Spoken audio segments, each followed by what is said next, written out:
আজকে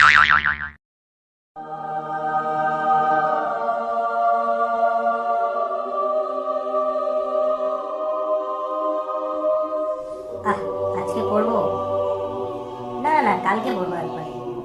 কাল থেকে স্টার্ট করবো। এখনো পরীক্ষার 3 দিন বাকি আছে, তাও দেখে পরীক্ষা হবে। ও তো চাপ নেই, হয়ে যাবে।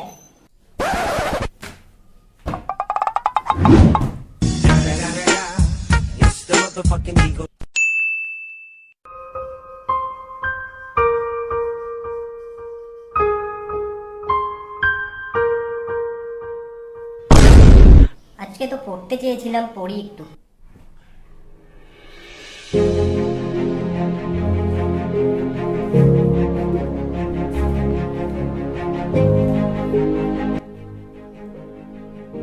ঘন্টার মাথা মুন্ডু লেখায়, ঘন্টা পড়তে ইচ্ছা করে না।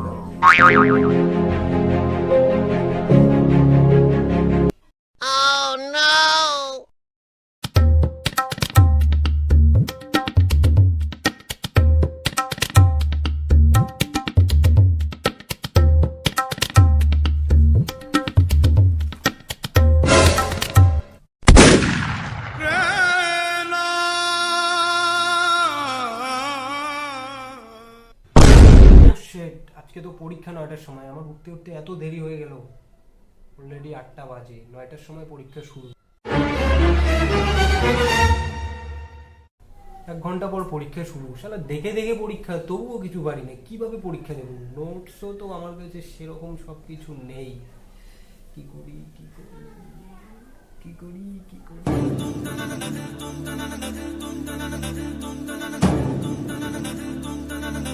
হে সরস্বতী মা, এবারের মতো রক্ষা করে দাও মা। এরপর থেকে আর কোনোদিনও এরকম হবে না। এরপর থেকে আমি খুব ভালো করে পড়াশোনা করবো মা গো। প্লিজ এবারের মতো রক্ষা করে দাও মা গো, পাস করিয়ে দাও প্লিজ। 1 ঘন্টা পর পরীক্ষা শুরু, কিন্তু এত ভয় লাগছে কেন?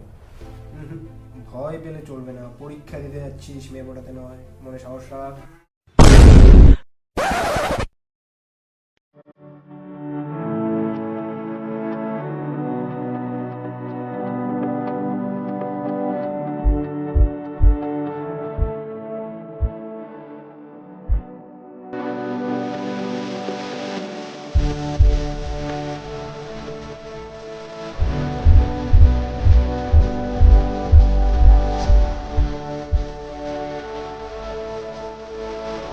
মোটামুটি সবই তো হয়ে গেল। এবার কোশ্চেন দেওয়ার অপেক্ষা। কোশ্চেন দিলেই ঝটপট করে সব কটা দেখে দেখে লিখে দেবো।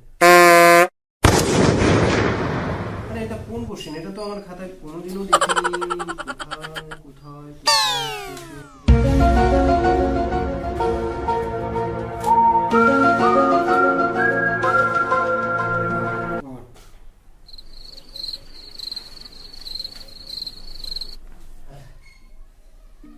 একটা তো গেল হোয়াট। Next day. আরে কি কোশ্চেন এটা? কে তৈরি করছে? রাত কোশ্চেনের মাথা মুন্ডু কিচ্ছু নেই। ধুর ভগবান, কিভাবে পরীক্ষা দিব? এসব কোশ্চেন আমার খাতায় নেই তো। খুঁজে একটু চেষ্টা করি যদি পাই। শালা অর্ধেক কোশ্চেনই পারলাম না। বাড়িতে যদি জিজ্ঞেস করে কি রে পরীক্ষা কেমন দিলি, কি বলবো? না না, এখন কিছু বলতে পারবো না। সব ভগবানের উপর, ভগবান যা করবে তাই হবে।